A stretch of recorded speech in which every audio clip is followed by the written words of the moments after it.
Assalamualaikum warahmatullahi wabarakatuh. Perkenalkan, nama saya Sri Anggreni dengan NIM 2075550 dari Prodi Sistem Telekomunikasi Universitas Pendidikan Indonesia, Kampus Daerah Purwakarta.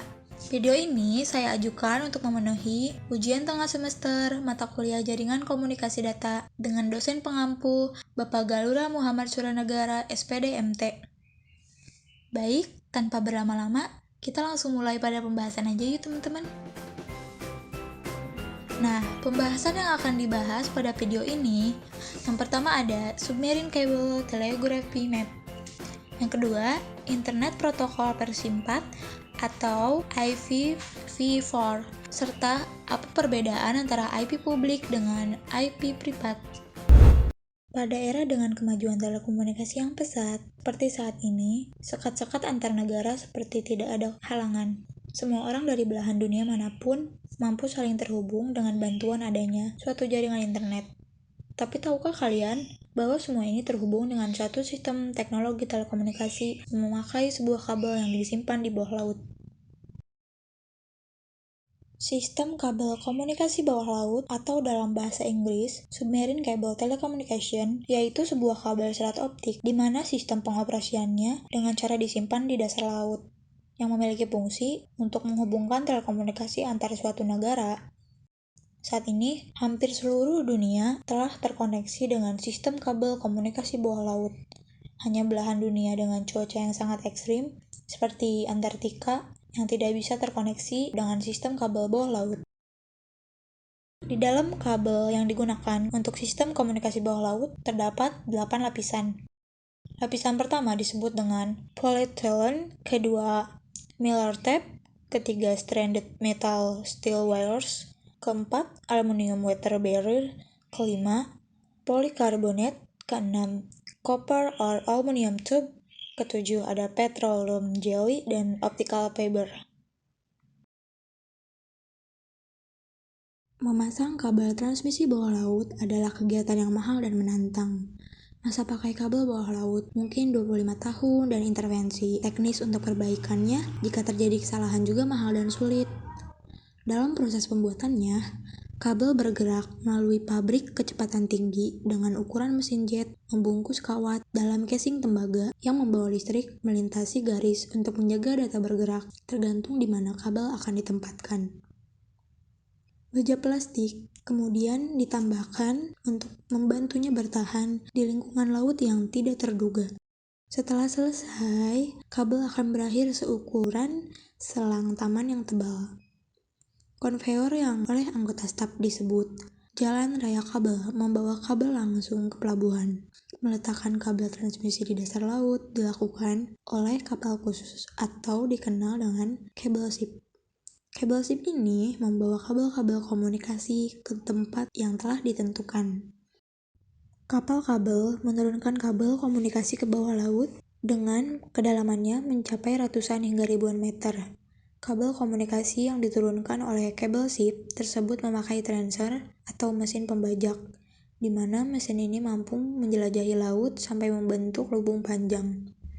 Disitulah kabel laut disimpan dengan rapi sedemikian rupa, agar dasar laut tidak terjadi sebuah penggulungan terhadap kabel yang mana bisa membuat kerusakan pada kabel optik. Maka di dasar laut juga tersedia sebuah mesin bernama Hydrojet Cable Burial Machine.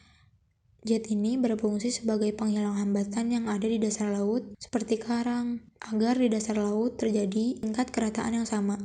Proses selanjutnya adalah penyambungan kabel laut ke stasiun-stasiun pendaratan kabel laut yang ada di darat menggunakan kapal kabel. Namun dikarenakan kesulitan akses untuk menggelar pada lokasi air yang dangkal, biasanya pemasangan dipakai menggunakan tenaga manusia. Akibatnya, penanaman kabel laut harus menelan biaya yang sangat besar serta menguras waktu yang cukup lama. Sebelum menjelaskan perbedaan IP publik dengan IP privat, mari kita pahami apa IP address terlebih dahulu. Kita lihat angka-angka tersebut memperlihatkan angka alamat IP, bukanlah angka yang secara asal diacak ya.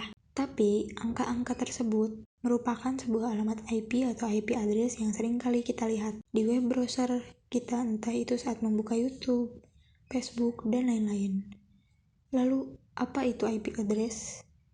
IP address atau alamat IP adalah sebuah alamat atau digambarkan dengan identitas numerik yang mampu dipakai oleh seluruh komputasi yang berguna untuk berkomunikasi dengan perangkat lain pada suatu jaringan.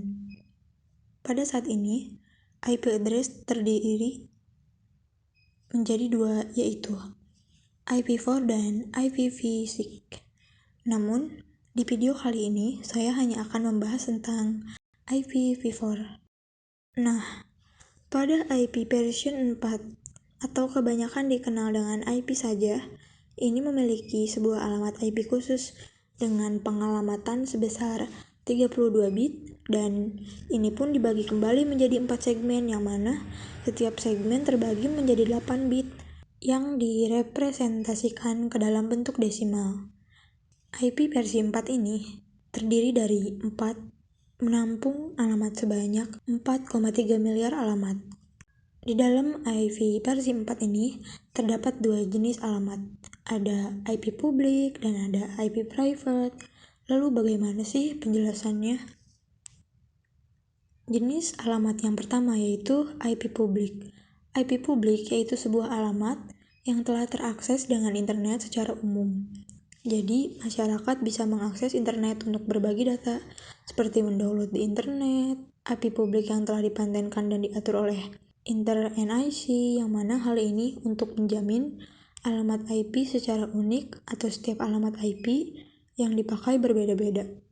Apabila perangkat kita belum tersambung dengan internet, maka IP yang dipakai biasanya masuk ke dalam IP privat. Hal ini terjadi biasanya karena perangkat yang digunakan belum terakses internet. Lalu, bagaimana proses agar terakses internet? Contohnya seperti ini. Apabila kalian memakai layanan internet di rumah, IndiHome, ketika kita mengetik ipconfig, maka yang muncul yaitu 192.168.1.5. Angka ini bukan termasuk ke IP publik, melainkan IP privat dari perangkat kita. Lalu pada saat kita akan terkoneksi dengan internet, maka IP publik tersebut akan dirubah oleh Internet Service Provider atau ISP, yang mana di situ providernya adalah IndiHome. IP privat seperti namanya bahwa IP ini yaitu jenis IP yang tidak dapat terakses oleh jaringan internet. Dalam artian hanya jaringan lokal atau intranet. IP privat terdapat pada area lokal seperti kantor, sekolah, dan lain-lain. Apakah IP ini bisa terkoneksi internet? Jawabannya, ya bisa. Namun dengan bantuan router yang mempunyai fitur Network Address Translation. Berikut yaitu alamat-alamat IP yang sudah ditetapkan sebagai IP privasi oleh Internet Assigned Numbers Authority atau otoritas yang mengatur penggunaan serta pengalokasian alamat IP seluruh dunia. Yang pertama ada 172.16.0.0/12. Yang kedua ada 10.0.0.0/8.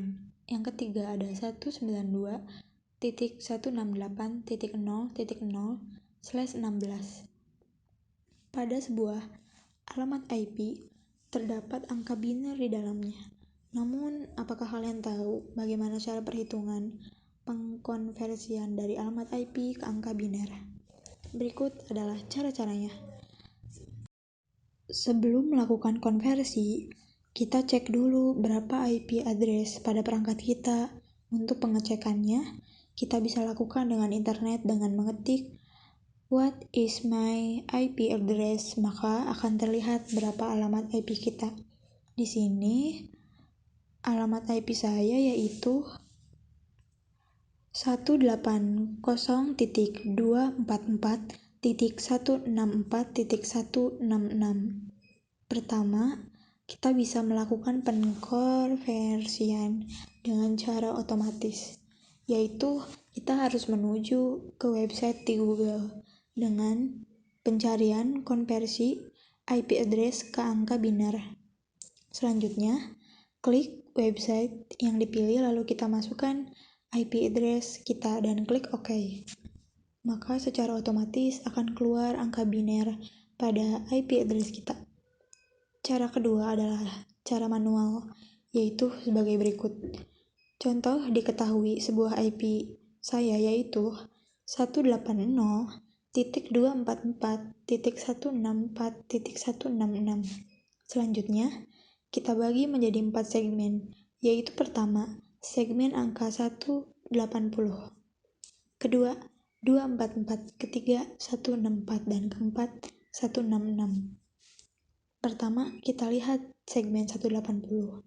Angka 180 ini kita akan lakukan pengurangan dengan tabel decimal value yaitu 128,64,32,16,8,4,2.1. Dalam pengurangan ini, setiap angka dari sisa 180 yang bisa dikurangi nilai decimal value, maka hasil binarnya dihitung 1.